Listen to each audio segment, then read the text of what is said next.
இது கோவை ஜீவஜோதி கலை தொடர்பகம் பெருமையுடன் வழங்கும் மாதா தொலைக்காட்சியின் அறம் செய். நேயர்களே, டாட் லிட்டில் பிரின்சஸ் அழகான ஒரு டாப்பிக்கை நம்ம போன வாரம் எடுத்து ரொம்ப அழகாக அதை பற்றி பேசிகிட்டு இருந்தோம். ரொம்ப சுவாரஸ்யமான ஒரு தலைப்பும் கூட. நீங்கள் இன்னும் இந்த வாரங்கள் தொடர்ந்து போக போக இது எப்படிலாம் போக போகுதுன்னு தெரியல. ஒருவேளை இந்த நிகழ்ச்சியை போன வாரம் பார்க்காதவங்க போன வாரம் என்ன நடந்துச்சு அப்படின்றத ஒரு சின்ன ரீகேப் பார்த்துட்டு வந்துடலாமா? அதை தாண்டி வேற என்ன விஷயம் அப்பாட்ட ரொம்ப பிடிச்சது? எங்க அப்பா நிறைய டைம்ஸ் என் கூட டைம் ஸ்பெண்ட் பண்ணுவாங்க. எங்க அப்பா ரொம்ப சாஃப்டா எனக்கு புரிய வைப்பாங்க. ஏம்மா இப்படி பண்ற அப்படின்னு அப்பா கேட்பாரு. அவ்வளோக்கு அம்மா என் கூட இருந்தாலும் அம்மா டைம் ஸ்பெண்ட் பண்ண மாட்டாங்க. I got less care but I still think of my parents. அப்பான்னு சொன்னாலே எனக்கு ஒரு ஃபீலிங்ஸ் வரும். ஏன்னா பெருசு ஆக ஆக அவங்க எல்லாமே ப்ளஷர் தான் பார்ப்பாங்க. எனக்கு இது வாங்கித்தாங்க எனக்கு லவ் வரும். ஓகே, ரீகேப் பார்த்து முடிச்சிட்டோம். போன வாரம் என்னென்னலாம் பேசணும், நம்ம குழந்தைங்களும் சரி அப்பாக்களும் சரி அப்படியே லைட்டாக ஸ்டார்ட் பண்ணியிருக்கிறாங்க. இப்போ இன்னும் தொடர்ந்து நம்ம நிறையா விஷயங்கள் பேச போகிறோம், நம்ம குட்டி செல்லங்களோடையும் அவருடைய தந்தையர்களோடையும். வாங்க சொல்லுங்கண்ணா, நீங்கள் சொல்லுங்கள். எந்த வயசு வரைக்கும் உனக்கு டாடி உனக்கு சப்போர்ட்டாக இருக்கணும், கூடவே இருக்கணும் நீ விரும்ப? எப்பவுமே என் கூடயே இருக்கணும். அதான் எப்போனா எது வரைக்கும்? வாழ்க்கை முழுக்கும். தட் மீன்ஸ் உனக்கு ஒரு 80 இயர்ஸ் ஆகுது, பாட்டியாவ. அப்போது என் டேடி கூட தான் இருக்கணும். ஏன்னா ஒரு புக்கில் எப்படி 100 நல்ல விஷயம் இருக்கோ அதே மாதிரி என்னோடய டேடி என் கூட இருக்கிறப்ப எனக்கு இந்த வேர்ல்டு ஒரு சேஃப்டி மாதிரி இருக்கு. சரி, உனக்கே ஏஜ் ஆகுதுன்னா இப்போ டேடிக்கு எவ்வளோ ஏஜ் ஆகும்? எப்படி ஒன்று அவரை பார்த்துக்க முடியும்? பழைய அந்த கேர் பண்ண முடியுமா? கூடவே இருக்க முடியுமா எல்லா வருஷத்துலையுமே? நீ எப்போ நீ இண்டிவிஜுவலாக நீ வேலை செய்ய போகிற? எப்பயுமே டாடி டாடி டாடி டாடின்னா நீ எப்போ இண்டிவிஜுவலாக போய் எக்ஸ்ப்ளோர் பண்ண முடியும்? அவரோட ஹாப்பினஸ் நான் இண்டிவிஜுவலாக ஒர்க் பண்ணுறது தான். பட் என்னோட ஹாப்பினஸ் அவர் எப்போவும் என் கூட இருக்கிறது தான். அவரோட ஹாப்பினஸ் என்ன? நான் இண்டிவிஜுவலாக ஒர்க் பண்ணணும், அவரும் என் கூட இருக்கணுன்ட்டு அவரோட ஹாப்பினஸ். பட் என்னோட ஹாப்பினஸ் அவர் என் கூட எப்போ இருந்தால் நான் எல்லா விஷயமும் ஈஸியாக பண்ணுவேங்கிறது. Okay, good. நீங்கள் உன்னோட ஏஜ் என்ன? வாட்ஸ் ஒரு ஏஜ் நான்? 14. எந்த கிளாஸ் படிக்கிறப்ப? 8th. Okay, good. என் டேடி எப்போதுமே என் கூட இருக்கணும். என் கூட இருந்தால் எனக்கு ஒரு சேஃபாக, இப்போது சித்தப்பா கூட வெளியில் ஸ்கூல்லேருந்து கூட்டிகிட்டு வராங்கன்னா கூட அவங்க கூட வண்டியில் போகும்போது கூட அப்பா கூட போகிற மாதிரி இருந்ததில்லை எப்பொழுதுமே. ஏன் அப்பா தனி எப்பொழுதுமே இல்லை? ஏன்? அவரும் ஸ்கூல்லேருந்து கொண்டு தான் உனக்கு கூட்டிகிட்டு வராரு, உனக்கு ஹெல்ப் தானே பண்ணுறாரு. ஆனால் அப்பா கூட போகிற மாதிரி வரல. அதான் ஏன் எப்படின்ற வேர்ட்ஸில் சொல்ல இது இல்லை, தெரியல, எக்ஸ்பிளைன் பண்ண வேர்ட்ஸ். சரி, நான் கேட்குறதுக்கு எஸ் ஆர் நோ சொல்லு. அப்பா கூட போனீங்கன்னா அப்பாவை பின்னாடி பிடிச்சிட்டு போவேன், லாக் பண்ணிட்டு போவேன், சித்தப்பாட்ட போக முடியாது, அப்படி தானே? அந்த மாதிரி வச்சு. குட். சரி, நீங்கள்? எங்கள் அப்பா எப்பவுமே இருக்கணும்னு ஆசை. இல்லை, இருக்கிறாரு, இங்கே தான் இருக்கிறாரு. அப்புறம் என்ன? டெய்லியும். எது வரைக்கும் இருக்கணும்? At what age?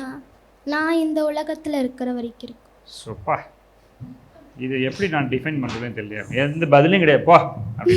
Good, very good. சரி, ஏன் அப்படி? இப்போ எல்லாமே கூடவே அப்பாவே இருந்தால் அப்போ நீங்கள் என்னைக்கு தனியாக நீங்களாவே ஒரு விஷயத்தில் போய் நின்று செய்வீங்க? அப்பா சொல்லி கொடுத்தா தானே பண்ண முடியும். எது வரைக்கும் அவர் சொல்லி தரணும் நீங்கள் எதிர்பார்க்குறீங்க? அவங்க சொல்லி கொடுத்துட்டு அதுக்கப்புறம் நான் அப்படியே பண்ணி அப்பா கூடயே இருக்கேன். எது வந்தாலும் அவருக்கு அப்பா செஞ்சலாமாப்பா? அப்பா சாப்பிட்டாப்பா? ஓகேப்பா. அப்பா நான் வீட்டு விட்டு வெளியே போய் ஜாலியாக போயிட்டு வரப்பா அப்படின்னு பண்ணுவீங்களா? அப்படி தான் நடக்குதா வீட்டில் உண்மையாலுமே? அப்புறம் வீட்டில் அது மாதிரி நடக்குதா? அப்பா அது மாதிரி நான் இன்னைக்கு ஒரு இது என் ஃப்ரெண்டுகிட்ட அது மாதிரி பேசினப்பா அப்படின்னு ஒரு வார்த்தை போய் சொல்லுவேன் நீங்கள்? சொல்லுவேன். அவர் என்ன சொல்லுவார் அதுக்கு? அப்படியே அதுக்கப்புறம் என்னாச்சுன்னு எல்லாமே கேட்பார். அப்போ பர்மிஷன் வாங்கிட்டு போய் செய்வேன் எதுவுமே? எல்லாத்துக்கும் பர்மிஷன் வாங்கிட்டு தான், ஒன்றுமே பர்மிஷன் இல்லாமல் செய்ய மாட்டேன். சரி, குட். இது எது வரைக்கும் நீ செய்யலாம்னு நினைக்கிற? எப்பயுமே.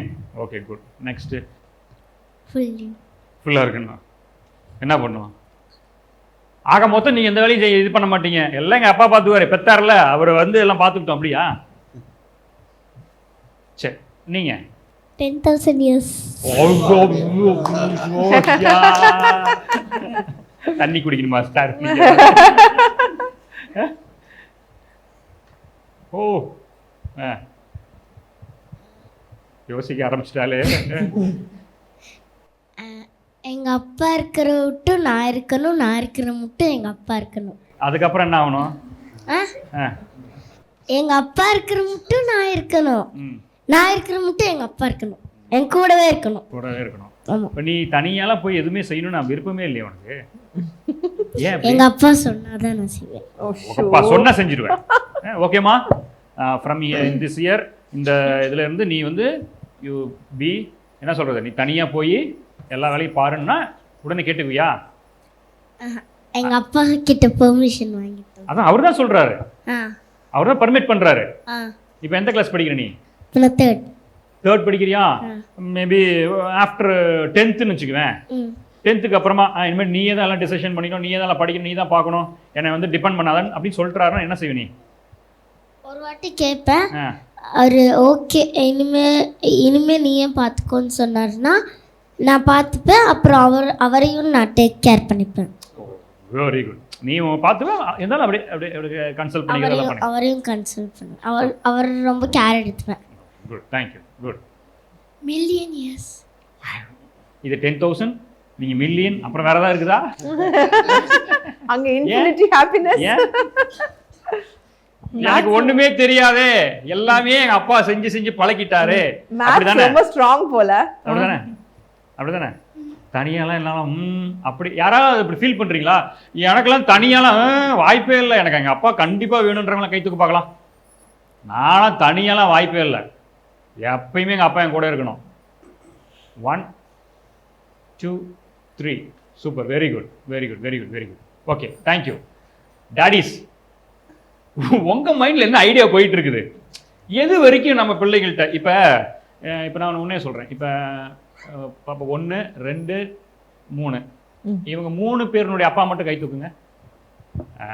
சரி, இப்போ இவங்க வந்து இப்போ நான் இந்த டீனேஜ் இல்லையா? டீனேஜுக்கு முன்னாடி நீங்க இருந்ததுக்கும் இப்பவும் என்ன மாற்றங்கள் நீங்க இருக்கு? ரொம்ப நிறைய மாற்றங்கள் இருக்கு. என்ன இருந்துச்சு டீனுக்கு முன்னாடி? என்னவா இருந்துச்சு? தட் மீன்ஸ் குழந்தை பிறந்ததுலேருந்து ஒரு 13 வயசு, சாரி 12 இயர்ஸ் 12 வயசு வரைக்கும் அவங்க ரொம்ப குழந்தை மாதிரி தான் இருந்தாங்க. இப்போ பார்த்தீங்கன்னா மெச்சூரிட்டி. அவங்க எப்படி இருந்தாங்கன்னா கேட்கல, நீங்க எப்படி அவங்கள வந்து அணுகுறீங்கன்னு கேட்குறேன்.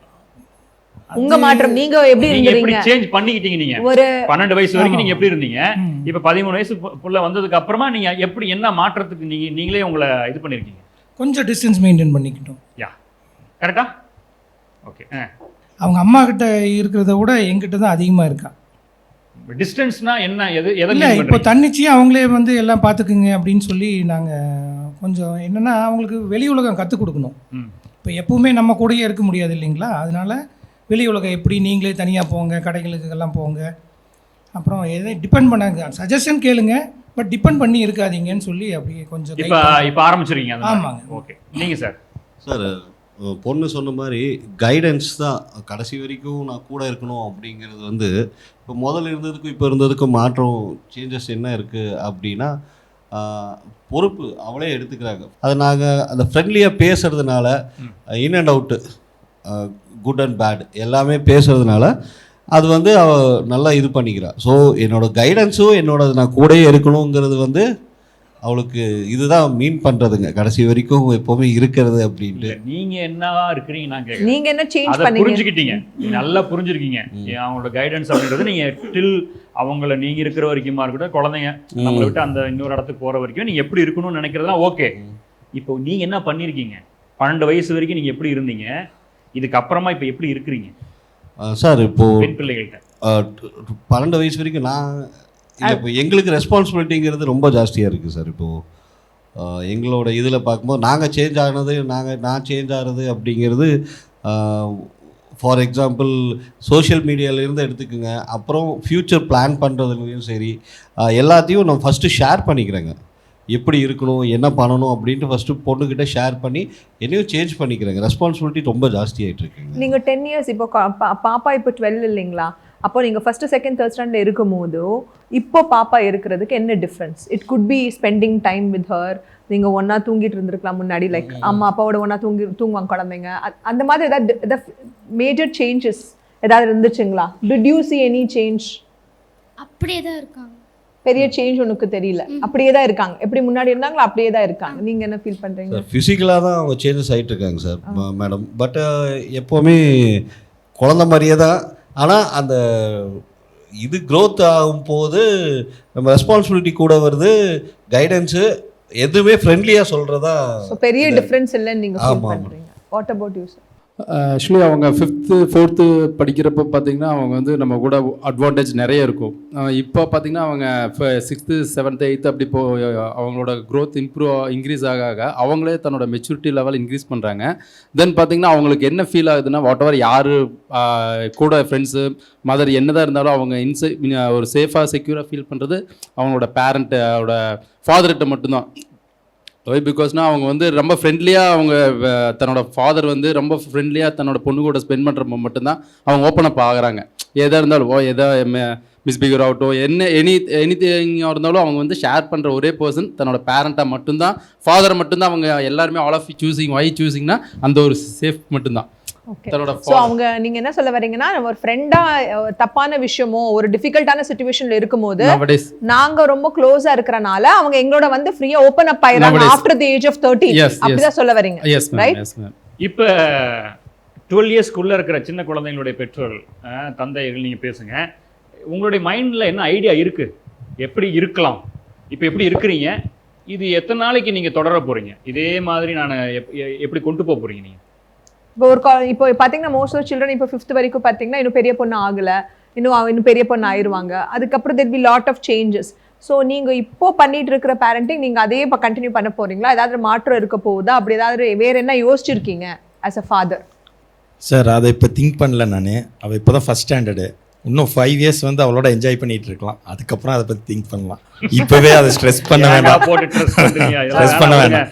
அதெல்லாம் 12 வயசு வரைக்கும் நான் நல்லா என்ஜாய் பண்ணுவோம் பாப்பாவோட. அப்புறம் ஆட்டோமேட்டிக்காக அவளுக்கா ஒரு மெச்சூரிட்டி வரும்போது அப்புறம் என்ன ஆகுதுன்னு அப்புறம் பார்த்துக்கலாம். Okay, good, very good, super, very good. வேற சார் இப்போ சொல்லுவாங்கள்ல, நம்ம இறந்ததுக்கப்புறம் நரகத்துக்கு போவோமா எங்கே போவோன்னு தெரில அப்படின்னு, அது அப்புறம் யோசிச்சுக்கலாங்கிற மாதிரி தான் இருக்குது. இப்போ அதை பற்றி திங்க் பண்ணுறக்கே கொஞ்சம் வலிக்குது.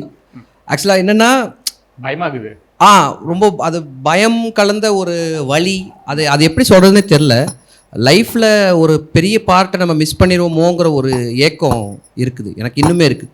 இப்போவே அவங்க கொஞ்சம் கொஞ்சமாக இப்போது நான்லாம் ரொம்ப ரிஸ்க் எடுப்பேன் மேம், எல்லாமே ரொம்ப ரிஸ்க் எடுப்பேன். ஆனால் அவங்க வந்து சின்னதாக சைக்கிள் ஓட்டிட்டு போகும்போது கீழே விழுந்துருவாங்களோன்னு ரொம்ப பயமாக இருக்குது. இது அப்படியே அடுத்தடுத்த ஸ்டேஜ் போகும்போது அவங்க என்னை விட்டு விலகி போயிடுவாங்களோன்னு திங்க் பண்ண வேண்டாங்கிற மாதிரியே நான் நினச்சிட்டு இருக்கேன். திங்க் பண்ணக்கூடாது, அது எனக்கு வேண்டாங்கிற மாதிரி தான் இருக்குது. இப்போ நம்ம இறந்தா என்ன ஆகும் இப்போ திங்க் பண்ண மாட்டோம். அதனால சரி, இறந்தா என்ன ஆகும் அதை பற்றி திங்க் பண்ணது எப்படி வேணால் வாழ்ந்துடலாம் அப்படின்ற கான்செப்டா? அப்படின்னு சொல்ல முடியாது. அவங்கள மிஸ் பண்றது அப்படின்னு நினைக்கும் போதே வலிக்குது. இல்ல விஷயத்தை விட்டுருங்க. ஓகே, இப்போ இந்த விஷயத்துக்குள்ள வாங்க. நீங்க வார்த்தை சொன்னீங்கல்ல, வாழ்ற வரைக்கும் வாழ்ந்துடலாம், ஏன் அதை சாவை பற்றி பயப்படணும் அப்படின்னா எப்படியும் வாழ்ந்துடலாம் அப்படின்ற ஒரு எண்ணம் இல்ல சார், அப்படி இல்லை. இப்போ இறந்ததுக்கு அப்புறம் நம்ம என்ன நம்ம திங்க் பண்ண போறது இல்ல, அதனால இப்ப அதை திங்க் பண்ண வேண்டாங்கிற மாதிரி நான் நினைச்சிட்டு இருக்கிறேன். அந்த இது கேட்கல, அந்த வாழுமுறைன்றதை நான் கேட்கறேன். நீங்கள் உங்க குழந்தைகள் ஓடு இருக்கும் வரை அப்படின்னு நான் கேட்கறேன். இப்போ பிரச்சனை என்ன அப்படின்னா, இப்போ நம்ம ஸ்ட்ரெயிட்டாகவே இப்போ அடுத்த உள்ள ஷூட் அவுட் பண்ணலாம். இப்போ இனிமேட்டு குழந்தைங்கள்ட்ட இருந்து வார்த்தைகள் வாங்குறதுக்கான வேலை இல்லை. இப்போ நீங்கள் நம்ம தான் அப்பாக்கள் மட்டும்தான் வேலையே. இப்போ சார் சொன்னார், என்னங்க விடுங்க ஒரு 12 வயசு வரைக்கும் அது இப்போ ஏங்க திங்க் பண்ணிக்கிட்டுன்னு. இப்போ சிக்கலே என்ன ஆகுதுன்னா, இந்த 12 வயசு வரைக்கும் நீங்கள் பண்ணுறீங்க பார்த்தீங்களா அட்ராசிட்டி, அதுதான் மாட்டிக்குது. இப்போ பாருங்களேன், டோட்டலாக அம்மாவை ஒரு வில்லியாவே ப்ரொஜெக்ட் பண்ணிடுறோம். எப்போ இந்த 12 வயசு வரைக்கும் நீங்கள் சொல்கிற இந்த டீனுக்கு முன்னாடி, ஈவன் டீன் ஆஃப்டர் த டீனு அப்படி தான். எல்லாம் செய்கிறது அம்மா, எல்லாம் செய்கிறது அம்மா. அது குழந்தைங்களுக்கு சரியாக சிலது புரியாது. எல்லாம் செய்கிறான் அவங்க. அந்த ரெஸ்பான்சிபிலிட்டி எடுக்கும்போது அந்த கோவம் வரும். ஏன்னா அப்பா கொஞ்சம் ஷட்டிலாக இருக்கும்பொழுது இவங்க அம்மா கொஞ்சம் இந்த ரோல் எடுத்துக்குவாங்க, லீட் எடுத்துக்குவாங்க. அப்படின்னு லீட் எடுத்துக்கிறதுனால அம்மாவை பிடிக்காம போய் வில்லியாகி கடைசியில் அம்மாவே மோசம், அப்பா தான் பெஸ்ட். ஏன்னா அப்பா மட்டும்தான் நான் சொல்கிறதெல்லாம் கேட்குறாரு, நான் கேட்குறதெல்லாம் வாங்கி தர்றாரு, எல்லாம் ஆமா சாமி போடுறாரு, நான் திட்டினா வாங்கிக்கிறாரு. இது என்ன ஆகும் அடுத்ததா யோசிச்சிருக்கீங்களா? சார் தாடி யோசிக்கிறார், அப்படி தடவுறாரு, என்ன ஆகும் அப்படின்னு. சத்தத்தையே காணோம். இல்ல இது வந்து நார்மல் ஆயிரும் சார். இப்போ ஒரு 2 to 3 years at the age of 18 இல்லை 17 போது இவங்களுக்கும் அந்த மெச்சூரிட்டி லெவல் ஜாஸ்தியாகி அது கரெக்டாக வந்துருங்க. ஸோ நம்ம கேர் பண்ணுற மாதிரி அம்மா பண்ணுறதில்லன்னு இவங்க நினைக்கிறதுக்கு காரணம் ஒன்று தான் சார். அவங்க இப்போ என்ன தான் மாடர்னைஸ் இந்த ஏராவில் இருந்தாலும் அவங்களுக்குள்ள ஒரு ஃபியர் இருக்கும் சார். ஏன்னா பொண்ணு அப்படிங்கிறதுனால அந்த ஸ்ட்ரிக்ட்னஸ்ஸு, அதாவது இது எப்படி சொல்கிறதுனா, அதை எஜுகேட் பண்ணி அவங்களுக்கு எப்படி அதை ப்ரெசென்ட் பண்ணணும் அப்படிங்கிறது தெரியாதுங்க. அவங்களோட மோடு என்ன அப்படின்னா கொஞ்சம் ஹார்ஷாகவும் ரூடாகவும் இருக்கும். இப்போ இவங்க அந்த ஏஜ் வரும்போது ரெண்டும் ஆட்டோமேட்டிக்காக சிங்க் ஆயிரும் அப்படிங்கிறது. அப்போ அம்மாவுக்கு பயம் இருக்குது, அப்பாவுக்கு என்னோட சைட்லேருந்து நான் சொல்கிறதுனால ஃப்ரெண்ட்லியாக நான் எதுவுமே கொஞ்சம் அட்வான்ஸாக பேசிக்கிறதுனால ஒரு ஹோப் சார், ஒரு ட்ரஸ்ட்டு, அதனால அந்த பயம் இல்லை. சிரிச்சுட்டே சொல்கிறேன், அதெல்லாம் பயம் இல்லைங்க. இருக்குது சார், மேடம்கிட்ட தான் நான் நிறைய கேள்வி ஷூட் பண்ணுவோம், அதுக்கு தான் ஒரு பயம்.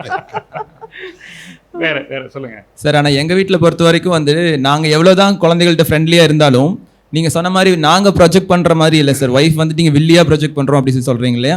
ஆனால் அவங்க வில்லியன் ஐயா, நான் உங்களை சொல்லவே இல்லை. இப்போ நானே சொல்கிறேன்னா எங்கள் வீட்டில் இருக்குது, எங்கள் வீட்டில் எங்கள் பையன் எல்லாமே இருக்கிறாங்க.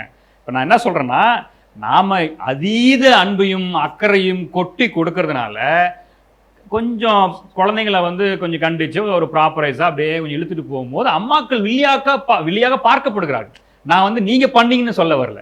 சரி, நாம் வந்து அங்கே ஹீரோ, நம்ம செஞ்சு ஹீரோவாயிடுறோம். புரியுதா உங்களுக்கு? அதை சொல்ல வரேன் நான்.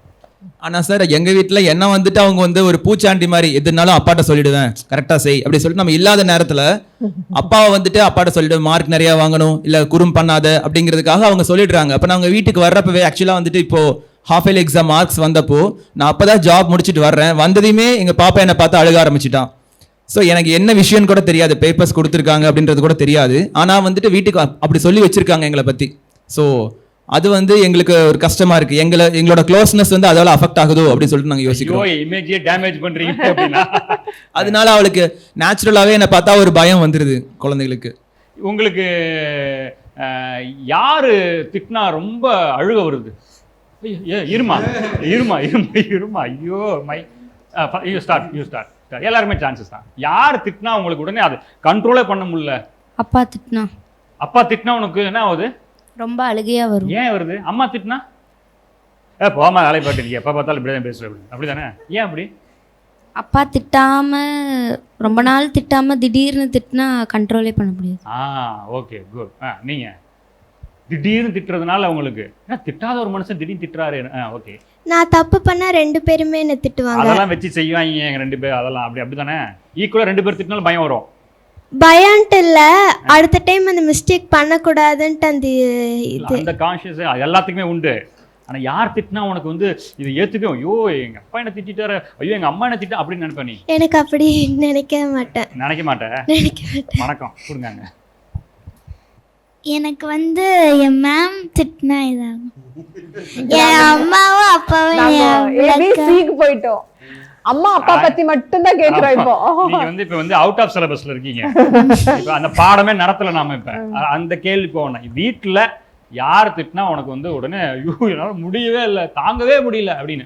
அக்கா சொன்னால எனக்கு அப்பா திட்டினா எனக்கு அழுதுருவேன், ரொம்ப அழுதுருவேன் அப்படின்னு. ஏன் அந்த மாதிரி இருக்கா? எனக்கு அப்பா திட்டினா அவர் சில டைம் விளையாட்டுக்கு தான் திட்டுவார். அது வந்து விளையாட்டுக்கு திட்டுறதே வந்து எப்படி சொல்றது, ரஃபா திட்டுவார். அது அவர் விளையாட்டுக்காக எடுத்துப்பாரு. ஆனால் நாங்கள் அப்படி கிடையாது, நான் உடனே அழுதுருவேன். இனிமேட்டு சார் திட்டம் பொழுது நான் சீரியஸாக ஒன்று திட்டுறேன், கமான் பி சீரியஸ்ன்னு சொல்லி திட்ட சொல்லலாமா? அப்பா ஏன் அப்பா திட்டினா உனக்கு முடியல, தாங்க முடியல? அப்பா வந்து சில டைம் எப்பயுமே அடிக்க மாட்டாங்க. அப்பா அடிக்க மாட்டாங்க, நான் வந்து கேட்டாலும் அடிக்க மாட்டாங்க. சில டைம் நான் வந்து ரொம்ப தப்பு பண்ணிட்டேன், ஃபோனை கீழே போட்டுட்டேன். சம்டைம் பெரிய தப்பு பண்ணிட்டேன்னா அப்போ வந்து திட்டுவாங்க. ஆனால் அவங்க சீரியஸாக திட்ட மாட்டாங்க, சின்ன திட்டுவாங்க. ஆனால் சில டைம் அம்மா திட்டுவாங்களா? ஆமாம். அம்மா எப்படி சீரியஸாக திட்டுறாங்க? அதை மட்டும் எப்படி சீரியஸ் நினச்சிக்கிறீங்க நீ? அம்மா எப்படி திட்டுவாங்கன்னா, இவானா இப்படி போடலாமா? அப்பா எப்படி திட்டுவாரு? என்ன சொல்லி திட்டுவாரு? இவானா அப்படின்னு இவானா இப்படி பண்ணக்கூடாது இவானா திட்டுவாங்க. அவங்க சத்தம் அதிகமா இருக்கு, இவன் சத்தம் கம்மியா இருக்கு, அதனால அவனுக்கு எப்படி இருக்கா? சரி, ஓகே. நெக்ஸ்ட் நீ சாமி சொல்லுங்க. அப்பாவும் அம்மா மாதிரி. 2 பேர் திட்டினாலும் அழுதுருவியா? முடி தாங்க முடிய மாட்டேங்குதா? சரி, நீங்க. எங்கள் அப்பா திட்டினாதான் எனக்கு ரொம்ப அழுகு வரும். ஏன் சாமி? ஏன்னா என்னை வந்து நல்லா அடிப்பாங்க. யாரு? சில டைம்ஸ் எங்கள் அப்பா என்னை நல்லா அடிப்பாங்க. இதே வாய் தான் கொஞ்ச நேரத்துக்கு முன்னாடி என்ன சொல்லுச்சு? எங்க அப்பா. நீ எத்தனை நாள் வரைக்கும் உங்க அப்பா கூட இருக்கணும்னு நீங்க? 36 years. 36 years. யார் உங்க அப்பாவுக்கு 36 years-ஆ? இல்ல உனக்கு 36 years-ஆ? அவ்வளோ வருஷம் எங்க அப்பா என் கூட இருக்கணும், அவர் கூட தானே இருப்பேன்னா இப்ப அடிக்கிறாருங்கிற. அவன் என்ன சொல்ல வரானா, பிசிக்கலா எனக்கு அந்த அடிதான் ரொம்ப வலிக்குது. அத சொல்ல வரா. அம்மா அடிச்சா அவ்வளவு வலிக்காது, அப்பா பிசிக்கலா அடிக்கும் போது ரொம்ப வலிக்குது, அதனால எனக்கு அழுகை வருதுன்னு சொல்ல, அப்படிதான் சொல்ல வரியா? காப்பாத்தி விட்டாங்க டாக்டர் பத்தி அவன. எல்லாம் அவங்களும் டாட் லிட்டில் பிரின்ஸ் தான், எல்லாம் உங்க கோஷ்டி. Okay, next. அப்பா திட்டினாதான் அழுகு வரும். அதான் ஏன்? ஏன்னா வந்துட்டு நான் எவ்வளோதான் தப்பு பண்ணாலும் அவர் என்னை திட்ட மாட்டார். ஆனால் ஒரு டைம் மட்டும் என்னை வந்து ரொம்ப நாள் கழிச்சு என்றைக்குமே தப்பு பண்ணால் திட்ட மாட்டார், அது சொல்லுவார். ஆனால் ஒரு நாள் மட்டும் அது திட்டினாங்கன்னா எனக்கு அழுக வந்துடும். ஐயோ, அப்படியே விட்டுட்டே விட்டு கடைசியில் ஒரு நாள் எல்லாரும் சேர்த்து திட்டும் போது அழுக வந்துடுது. அப்பா. ஏன்? ஏன்னு எனக்கு தெரியல, ஆனால் அப்பா திட்டினா அழுக வந்து. அதுதாங்க ஏன், அதெல்லாம் ஏனான்னு தெரியலன்னு என்ன அர்த்தம்? அது அவங்களாம் சொன்னாங்கல்ல, ரொம்ப நாள் திட்டவே மாட்டாரு, திடீர்னு திட்டும் போது அது மாறி டிஸ்டர்ப் ஆகுது. ஏன்னா எத்தனை நாள் திட்டாத மனுஷனுக்கு நம்மளை திட்டாரு அப்படின்னு மாதிரி. வேற என்ன? அம்மா வந்து எப்பவுமே திட்டுவாங்க, அப்பா வந்து அது பழகிடுச்சிங்க எனக்கு. அப்பா வந்து சில டைம்ல திட்டுவாங்க, அதனால எனக்கு அப்பா திட்டினா அழுக வந்து உடனே அழுக வந்துடும். நீ பேசினா அப்பா இருக்கலாம் அழுவாரு. சரி சார், சொல்லுங்க. யார் அடிச்சா உனக்கு ரொம்ப அழுக வரும்? அப்பா. ஏன்? அடி செமையும் பாருங்க, இதா பல்லெல்லாம் கழட்டிட்டாருங்க. ஐயோ, அடியில பல்லெல்லாம் போயிடுச்சு. பல்லு நான் வந்து பானிபூரி சாப்பிட்டுட்டு இருக்கும்போது நான் அப்படியே கடிச்சிட்டேன் அந்த பல்ல. உலகத்திலே பானிபூரி கடிச்சு ஒரு பல்லு போயிருக்குன்னா அது நீதான். சரி, ஓகே, விடு. ஆனா பல்ல எடுத்துட்டேன். Very good. சாப்பிட்டியாத பானிபூரியா? சரி, நீ. அப்பா. அப்பா. ஏன் அப்பா? திட்டாம ஒரு நாள் திட்டும்போது திடீர்னு திட்டும்போது அது டாலரேட் பண்ண முடியல. அப்பாவும் ஆண்டி. அப்பாவும் ஆண்டி, அப்பாவோட அக்கா, உங்க சிஸ்டர் அடிப்பாங்களா, திட்டுவாங்களா? Okay okay. அப்பா. ஏன் அப்பா திட்டினா மட்டும் ஏன் உனக்கு கோவம் இது, உனக்கு அழுக வருது? அவர் டெய்லியும் ஏதாச்சும் தப்பு பண்ணால் திட்டுவார், லைட்டாக தான் திட்டுவார். ஆனால் ரொம்ப அவரோட கோவத்தை நாங்கள் பிளாஸ்ட் பண்ணிட்டோம்னா முடியாது, அவ்வளோதான். அன்னைக்கு முடிஞ்சிங்க நாம அப்படி பிளாஸ்டிங் அந்த டைம் அவ்வளோதான், அவுட்டு. நீங்க அம்மா. அம்மா. ஏன்? அப்பா திட்டவே மாட்டாரு.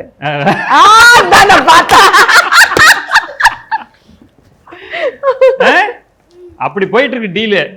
இது வரைக்கும் உங்க அப்பாவை திட்டினதே இல்லையா கேண்டஸ்? ஏதாச்சும் தப்பு செய்யும்போது திட்டு மாட்டாரு, ஏதாச்சும் கேட்பாரு, அவ்வளோதான். ஏப்பா இப்படி செஞ்ச, இப்படி பண்ணாத அப்படின்னு. அம்மா என்ன செய்வாங்க?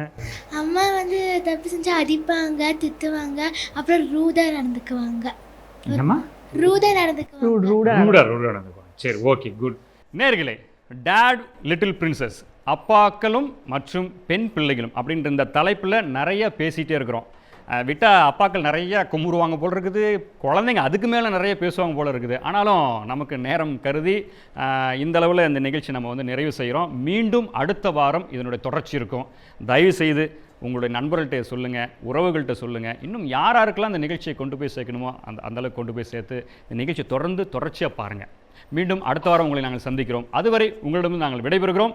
இது கோவை ஜீவஜோதி கலை தொடர்பகம் பெருமையுடன் வழங்கும் மாதா தொலைக்காட்சியின் அறம் செய். மீண்டும் அடுத்த வாரம் உங்களை சந்திக்கிறோம். நன்றி, வணக்கம்.